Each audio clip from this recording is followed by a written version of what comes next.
this. Ya, oke. Saya biasa pakai untuk forex dan gold, kemudian Dow Jones semua saya pakainya tradingeconomics.com. Ya, di sini tradingeconomics.com. European stock price to start the week. Ya, jadi kalau kita lihat di sebelah kanan sini, ya, sebelah kanan sini, ini bisa kelihatan nih, ya. Indeksnya untuk Great Britain 100 atau FTSE itu dia sudah naik 1,15%, terus kemudian dari Dutch Jerman 0,12, udah menghijau semua. Ya ini sebenarnya bisa dikatakan dengan tutupnya Amerika ada istilahnya apa ya, profit hunter dari Eropa. Mumpung Amerika belum lagi libur, dia bisa take action gitu ya. Mungkin take action jangka pendek ya untuk recovery, bisa jadi gitu.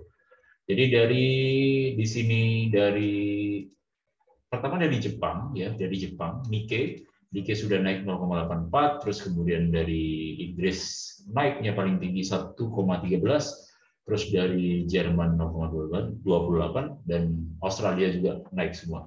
Jadi saham-saham pada naik semua, jadi sudah sedikit ada optimisme untuk buyback di pasar saham.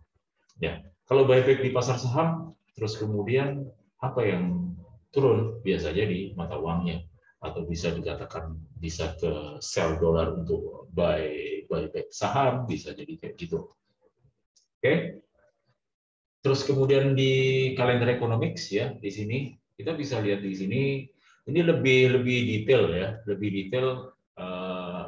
Kenapa saya nggak pakai yang Forex Factory ya, mungkin ya di sini teman-teman bisa pakai Forex Factory, cuman ada beberapa ISP atau Internet Service Provider yang nggak bisa, jadi ya mungkin saya bisa kasih di solusinya pakai tradingeconomics.com gitu ya.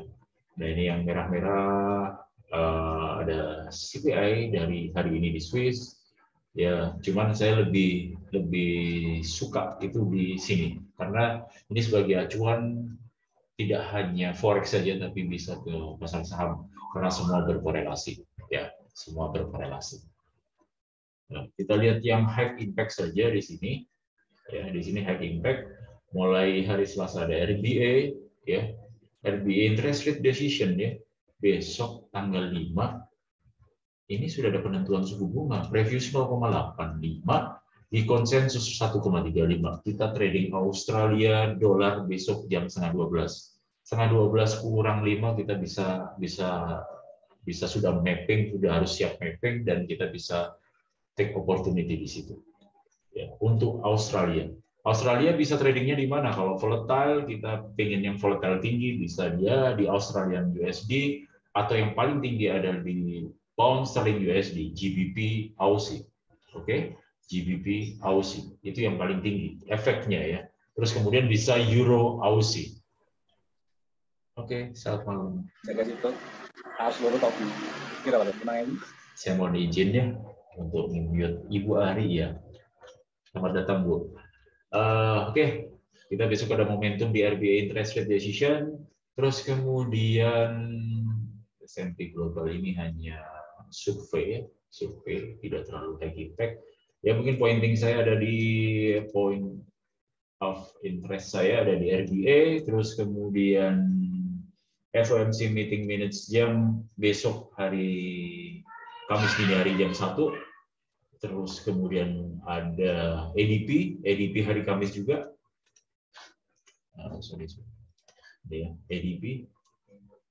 ADP hari Kamis itu dari previous 128.000 di konsensus 200, jadi ada positivity atau ada optimisme di pasar tenaga kerja. ADP itu apa? ADP itu setidaknya seperti quick count dari NFP hari Jumat. Ya, ADP adalah Automatic Data Processing Employment Change. Itu ya menghitung non-farm payroll juga. Tapi yang quick count-nya. Terus kemudian ada ya hari Jumat aja sih semua akan fokus. Mungkin ya kalau karena majorly ini semua kiblatnya adalah dolar, fokusnya adalah di FOMC meeting minutes dan non-farm payroll. Ya, non-farm payroll previous 390.000 ya 390K di konsensus turun 270.000 ya. Jadi kalau dari sini terlihat adalah penurunan, tapi kalau dari ADP jadi ada kenaikan.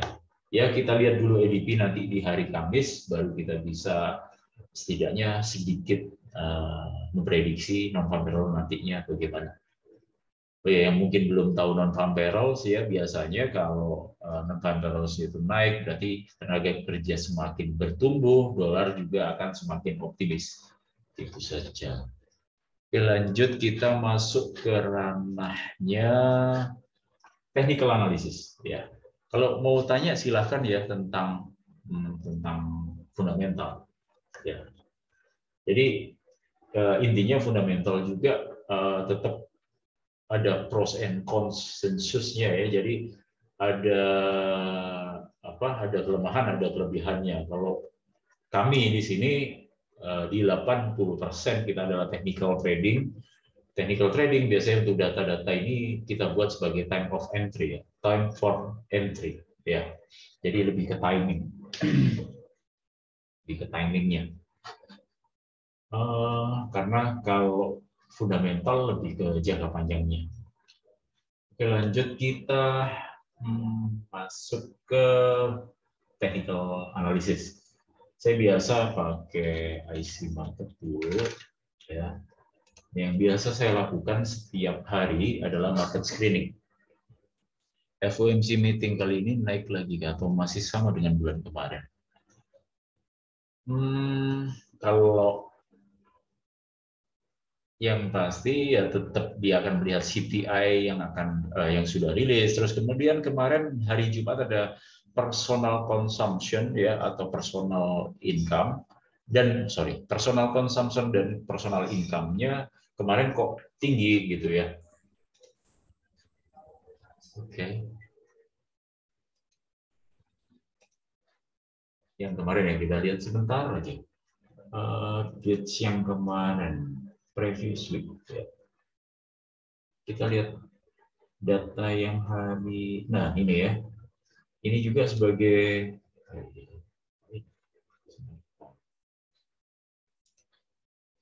ya ini kita cuman memperkirakan ya. Ini ya yang kemarin jadi fokus adalah personal income dan personal spending atau consumption. Ya kalau dilihat dari sini untuk income-nya masih oke di 0,5 ya. Cuman di personal spending itu adalah pembelanjaannya para konsumen itu dirilisnya kok turun gitu ya, 0,6 ke 0,2. Nah kalau udah turun kayak gini berarti spending. Jadi pembelanjaan masyarakatnya agak menurun ya. Itu bisa jadi inflasinya masih tinggi gitu. Ya, inflasinya bisa jadi masih tinggi. Kalau masih tinggi itu bisa diperkirakan FOMC-nya tetap pada on the track naikin suku bunga lagi gitu. Ya, disclaimer on ya. Ini kalau dari persepsi saya. Mungkin itu dari saya. Ya kita will see ya, kita nanti lihat di perkembangan beberapa hari ke depan ini. Oke, saya biasa pakai di sini ya. Ini adalah mapping saya tiap hari ya. Mapping saya tiap hari. Yang pertama saya lihat di weekly dulu ya. Nah, di sini. Di weekly dulu. Nah, kan kelihatan di sini nih. Atau saya buat gini aja ya, biar enak nyoret-nyoretnya ya. Saya pakai Facetune Capture. Saya capture window di sini. Oke. Nah, DXY. Pertama DXY. DXY-nya ini adalah indeks dolar. Oke. DXY itu indeks dolar. Nah, kelihatan di sini masih bullish, ditutup masih bullish. Oh ya, pertama prinsip yang saya gunakan adalah action reaction. Jadi satu aksi akan membuat reaksi selanjutnya atau reaksi selanjutnya berdasarkan pada aksi yang sebelumnya gitu. Ya, kalau misalnya ini blue atau biru atau bullish atau buyer gitu ya, bayarnya oke, gede tanpa spek atas ya mungkin masih biru. Kalau seperti ini masih bullish tapi tidak terlalu strong bullish gitu ya. Jadi masih wait and see atau kalau kelihatan di sini masih pesimis gitu.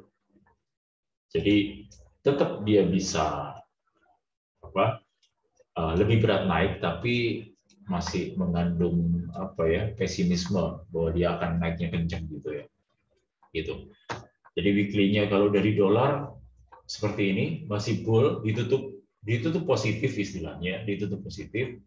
Jadi masih arus buyer masih dominan di situ. Terus kemudian untuk Aussie emas ya untuk emas masih merah walaupun spike bawah atau long wick atau ekor bawahnya masih panjang tapi dia masih bearish gitu ya masih bearish dan bodinya masih dominan bearish tapi ya tetap mungkin saya hanya bisa katakan bearish terbatas saja ya untuk emas bearish terbatas. Terus kemudian untuk euro di sini ada engulfing ya engulfing walaupun di sini masih ada ekor tapi saya anggap ini engulfing karena dia berhasil makan low dan body yang sebelah kirinya. Jadi ada kemungkinan euro masih akan bearish. Untuk pound sterling juga akan bearish, Aussie juga akan bearish, New Zealand juga akan bearish. Nah ini Swiss yang hanya spinning kayak gangsing kecil gini, ini pesimisme. Saya nggak akan rekom di sini untuk transaksi dulu, apalagi yen. Yen juga cuma masih doji. Doji itu buat kami atau buat saya itu adalah pasar kosong karena open dan close yang sama tidak ada arah. Jadi ini masih sideways. Kita masih nunggu konfirmasi dari doji ini dia ngajak kemana. UCAD juga sama. UCAD-nya juga masih doji. Ya, kalau ini bearish baru kita akan bicara oh ini seller masuk semua. Terus kemudian di XTI atau minyak ya, minyak ini juga ada efek juga ke mata uang, terus kemudian paling korelasi paling berasa adalah di Kanada. Oke. Di Kanada. Ini sama kan? Ini kalau XTI-nya lagi spin kayak gini, ekor atas bawahnya panjang ini juga sideways, jadi Kanadanya juga ikutan sideways. Ya. Oh ya, mungkin saya review sedikit bahwa kalau minyak ini turun, ya minyak ini turun, Kanadanya bisa naik atau lemah. Tapi kalau minyak ini naik atau strong atau mahal, Kanadanya bisa turun atau menguat. Itu aja. Terus kemudian untuk Dow Jones ya, untuk Dow Jones juga masih belum tahu dia mau kemana karena ini masih spinning ada di atas ya, merah lagi.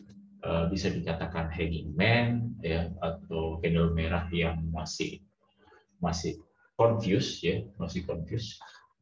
Ya, saya masih belum tahu dia mau kemana. Tapi di sini bisa jadi masih mendominasi ya. Di sini masih mendominasi.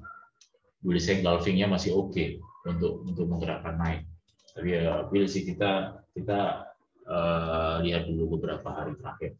Terus kemudian BTC ya, BTC ini bearish kalau dilihat dari sini dari kacamata ini sudah continuation jadi merah bearish atau seller terus kemudian dia bikin base ini seller lagi ya ada bearish engulfing kecil tapi ini kayaknya pengennya dia akan drop lagi gitu walaupun pressure-nya agak susah karena cukup banyak buyback atau apa ya penyerap sellers gitu ya mungkin itu kalau dari market screening saya di sini untuk minggu ini emas saya masih pegang sell, terus kemudian euro masih pegang sell, pound sterling masih pegang sell, Aussie masih pegang sell, New Zealand masih pegang sell, dan BTC juga pegang sell. Ya bukan sell sekarang, tapi kan kita nyari resist yang oke gitu ya untuk ambil posisi. Oke, mungkin itu. Lanjut. Sekarang kita masuk ke mikroanalisisnya. Ya, mikroanalisisnya bagaimana? Kalau saya saat ini saya belum ada transaksi sama sekali, ya.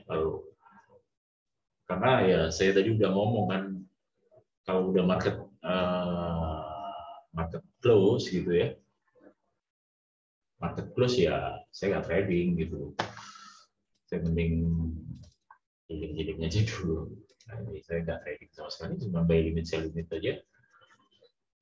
Oke, lanjut sekarang saya pakainya, emasnya M5.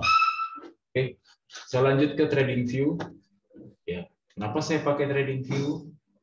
Karena lebih enak. Yang pertama, ISO price, ISO harga, International Standard Organization-nya harga itu buat saya itu oke di trading view karena harga-harga bank gitu ya.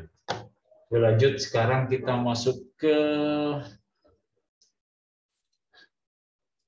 DXY ya, DXY itu dolar, kiblatnya semua. Kalau di trading view cari DXY, kiblatnya semua mata uang.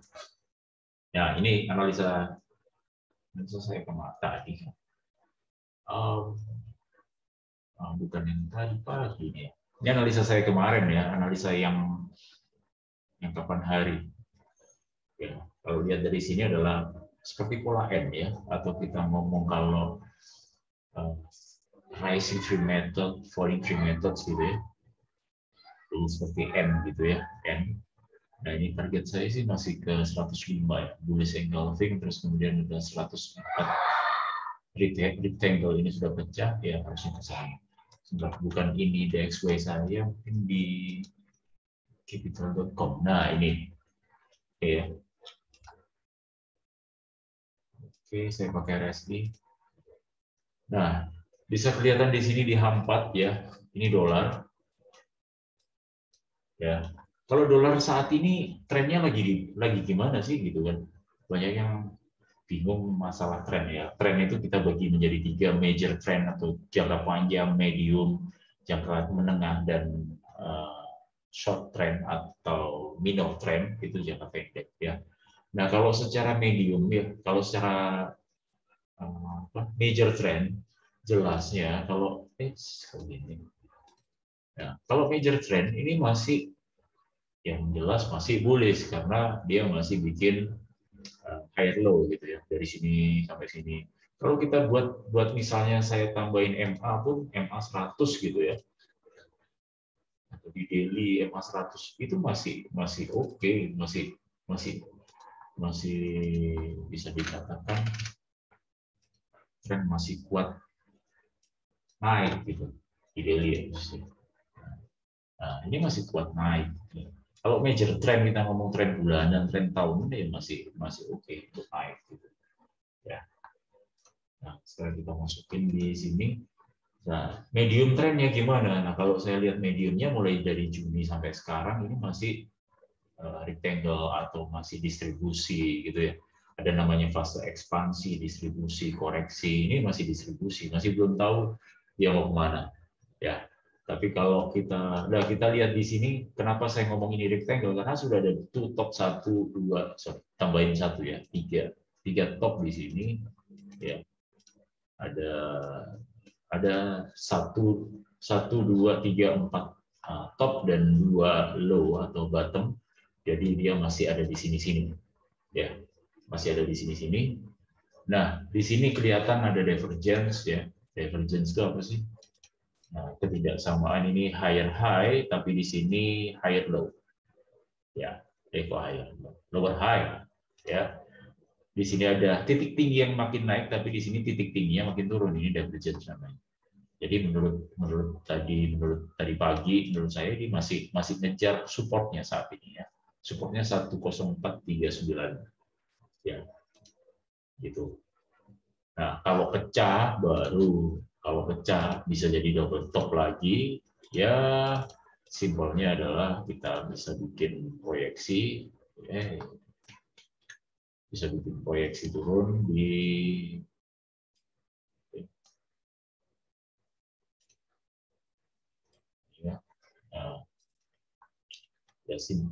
saya ambilnya simbol-simbol ya ini ya. Nah, bisa jadi dia akan turun ke sini proyeksinya. Tapi dengan catatan dia harus pecah. Nah, kalau ini pecah, misalnya pecah bawah misalnya, masnya kemana ya? Terbang.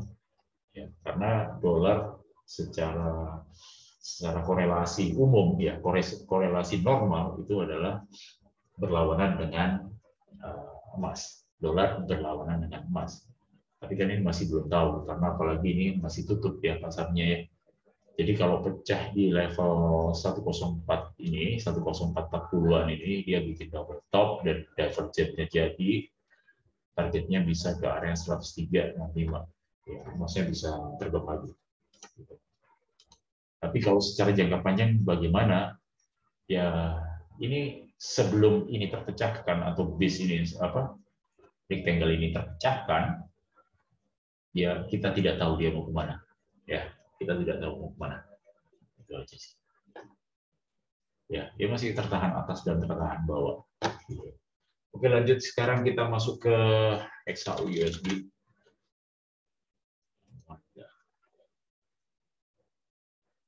Nah, ini kan tetap kayak gini sih. Ini analisa ini ya, analisa umum ya. Kalau di RSI-nya nggak kelihatan apa-apa, masih di bawah 50, jadi masih seller sebenarnya. Ya, ini analisa saya yang pertama saya lihat dari daily dulu ya. Daily dulu, dia kan bikin hammer nih. Dia bikin hammer. Hammernya mana? Nih. Ini kan hammer. Bikin hammer di support lagi. Ini kan support nih.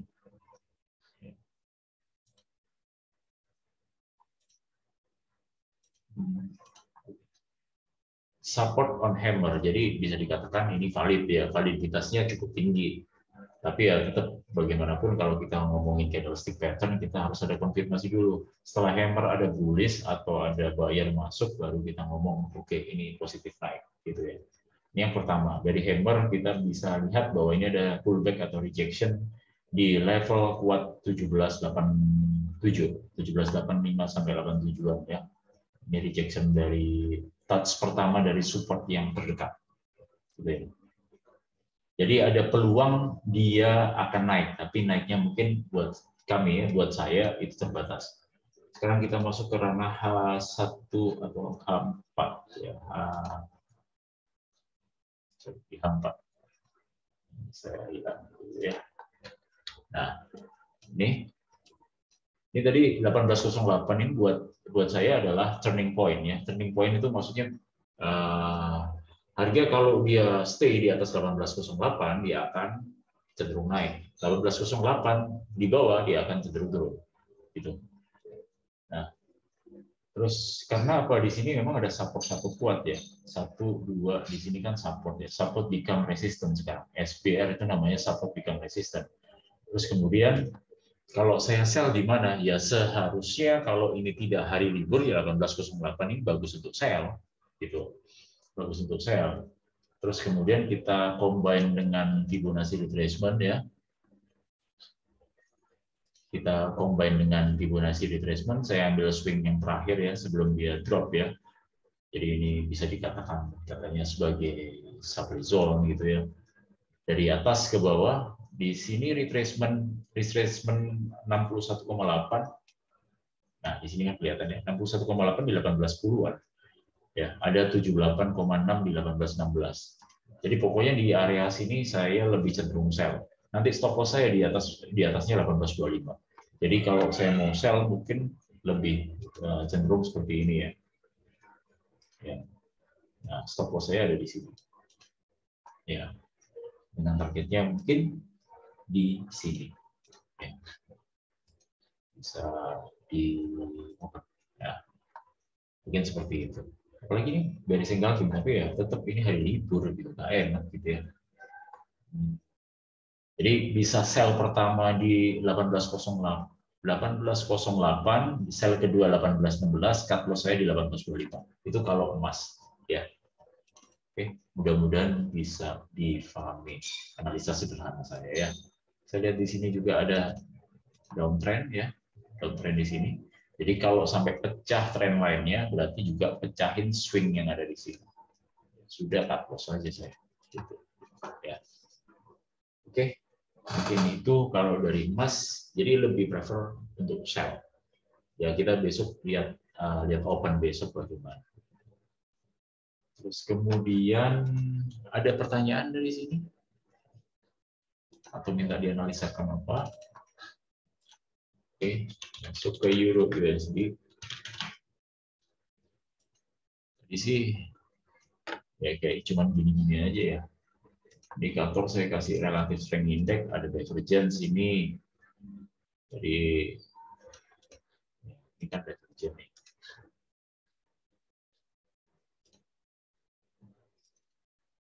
RSI-nya naik, tapi kok harganya turun gitu ya. Saya biasanya untuk momentum ya, momentum kalau memang kita pakainya divergence teori, saya sih lebih prefer kalau dia pecahin ini 4650 di RSI, dan apalagi ini bearish ini bisa terpecahkan, ya naiknya oke gitu ya, naiknya gitu. Jadi kalau saat ini saya masih belum tahu dia mau kemana, dia masih ada mother candle. Mana sih mother candle? Kalau buat saya ini. Nah, masih gerak di sini, masih gerak di area sini lah. Kalau pecahin atas ya dia akan naik, pecahin bawah dia akan turun. Ya, itu kalau dari Euro. Nah, kalau kita lihat dari lebih global ya, lebih global kita hilangin ya. Kalau lebih global daily, ini masih tertahan sekali di level support ya. Simbolnya gini ya, saya ambil daily. Nah, kalau ini sampai pecah, barulah kita ngomong weekly yang kemarin-kemarin ya. Ini lagi di bottom banget sebenarnya. Nah, kalau jadi ini ada teman-temannya. Sama ya.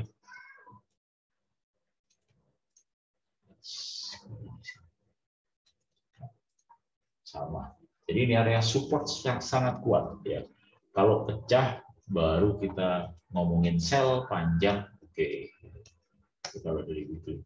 Tapi kalau dari sedikit ya, sedikit sekilas dari sini, ini memang lagi weekly-nya lagi bearish.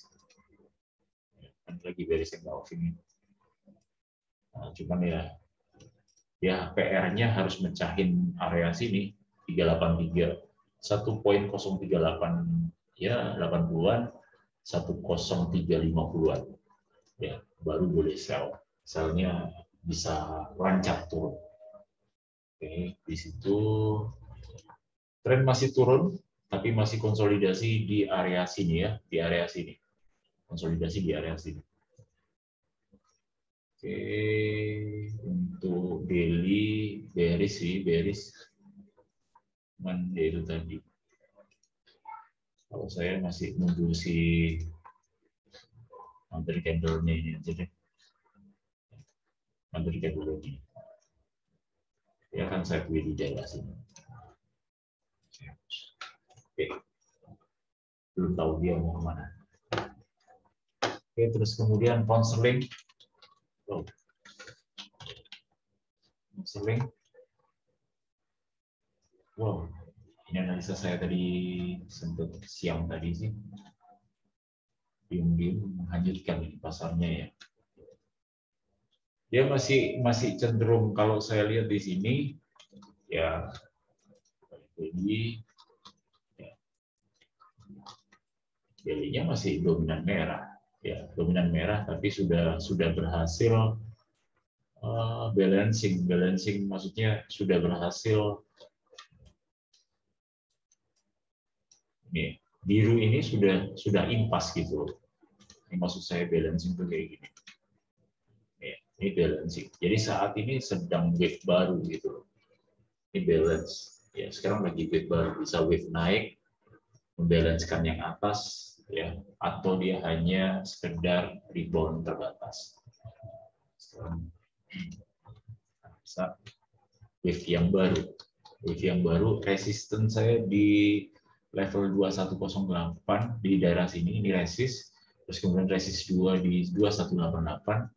Masih cenderung sell ya kalau saya masih cenderung sell ya karena kemarin untuk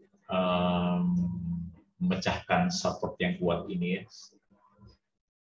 itu nggak gampang gitu ini jadi tes lagi. Ya mungkin dia pengen retest lagi. Ya. Jadi tetap saya sih megang sell, cuman ya tunggu besok lah pasar aktif aja. Jadi seperti ini. Ya, bisa jadi ya, discount ya. Oke, untuk counseling seperti itu. Terus kemudian apa lagi? USB. Ini sudah saya gambar sih kayak gini.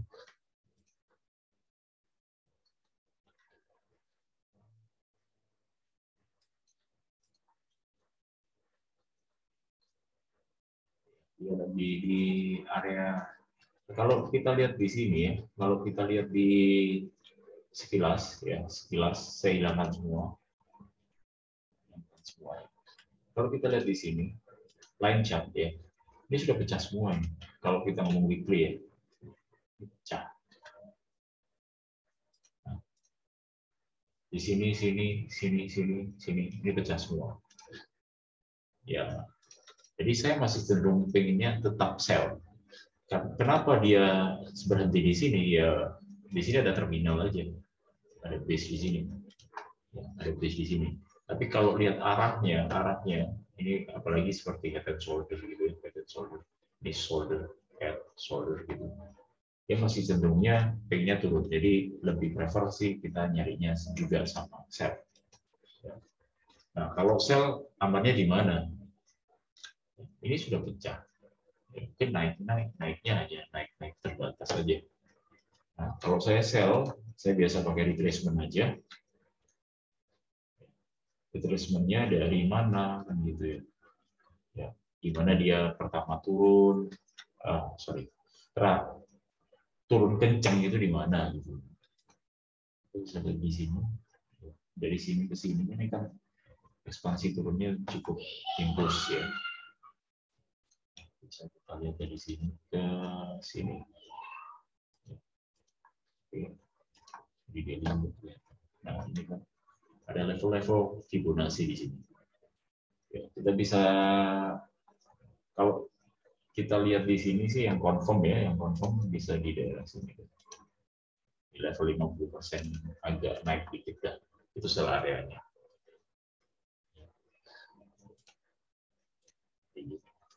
Nah, mungkin seperti itu. Mungkin sabar ya, karena itu tinggi banget ya. 68 sekarang. Itu masih di level 70. Lupa kan? Terus kemudian ini ya. Nah,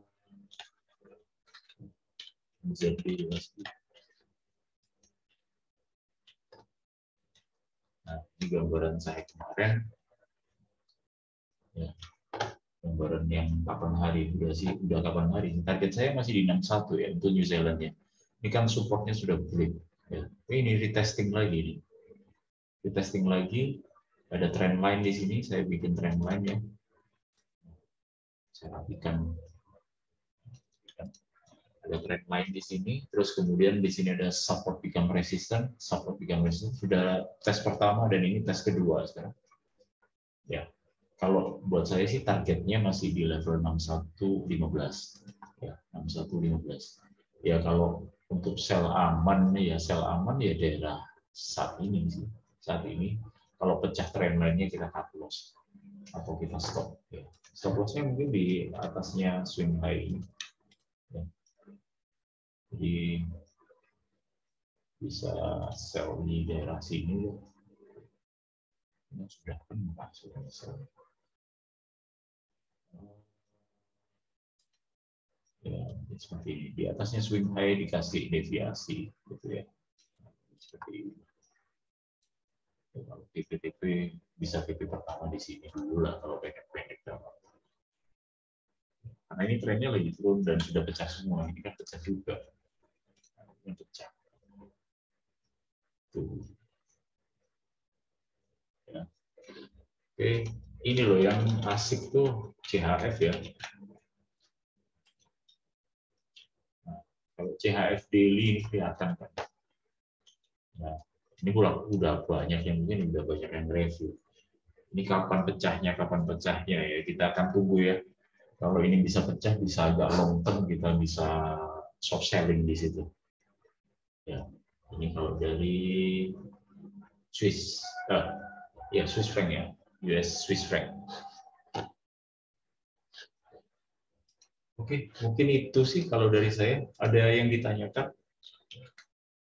Kita sudah bersejam. Ujung.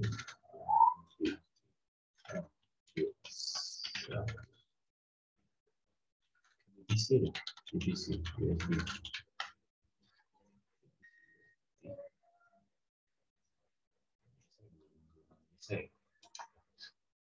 Secara weekly, wow, ini pecah. Historinya cuma dikit ya.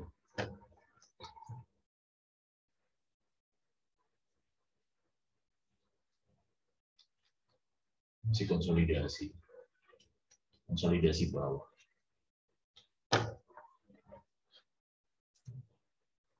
BTC USD. Ya.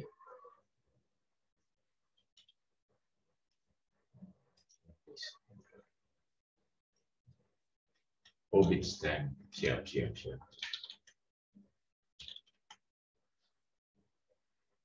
Ada. Oh iya, lebih banyak ya. Ini analisa saya kapan hari ini.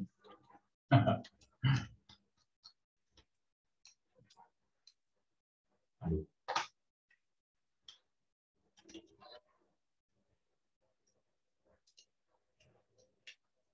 Masih sideways. Kelihatan masih sideways. Candlenya kecil-kecil, masih pada pesimis semua ini dari sini ya. Walaupun merah terus ini ya.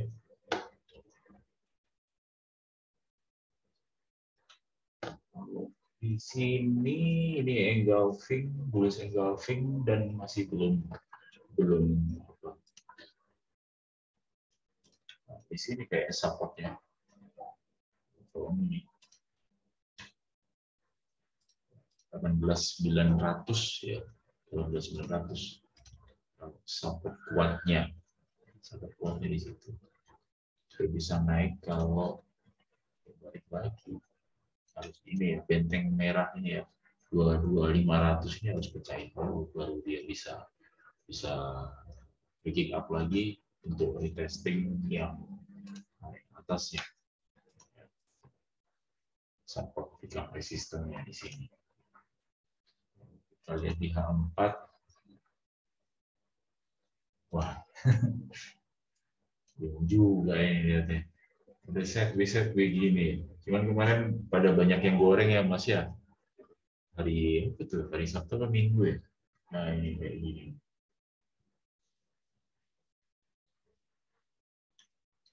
Wah ini udah full.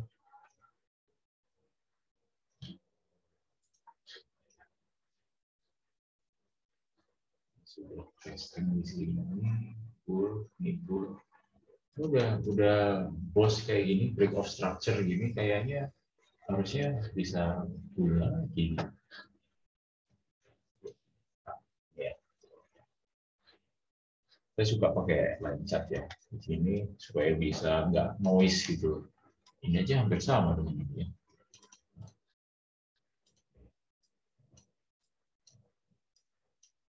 Ya ini target yang diambil ini kayaknya manut deh sama line chart ini. 19.944 untuk resistennya sekarang. Iya sih, 19.900 lagi tidak bergairah, betul. Ya, tapi bagus buat yang masih gabut di hari Sabtu Minggu ya, BTC ya. EPH si kapten kripto kalau nggak salah langsung bikin video. Buy limit dapat, sell limit dapat gitu katanya. Oke, mungkin gitu aja kalau dari saya untuk market insight di minggu ini. Sekali lagi ini adalah persepsi saya dari ya Karena saya benar-benar memegang prinsip KISS ya, keep it so simple ya. Saya nggak suka yang noise ya, jadi lebih ke technical analysis klasik, wave, Fibonacci, wave pattern, tidak jauh-jauh dari situ. Ya mudah-mudahan bisa jadi masukan buat untuk teman-teman, dan kita juga menunggu sekali saran dan tips buat dari teman-teman untuk kita lebih eksis lagi. Sama-sama. Terima kasih buat semuanya. Semoga minggu ini kita diberikan kelancaran dan berkah yang banyak ya dari transaksi perdagangan kita, dari bisnis kita. Jangan lupa kita adalah trader ya. Trading bukan main. Thank you semuanya. Assalamualaikum warahmatullahi wabarakatuh. Semoga bermanfaat. Selamat malam. Sama-sama. Makasih Om Wahyu, Ibu Ari. Makasih. Mas Ajis, makasih. Thank you semuanya. Ya, Om Deddy, makasih. Assalamualaikum.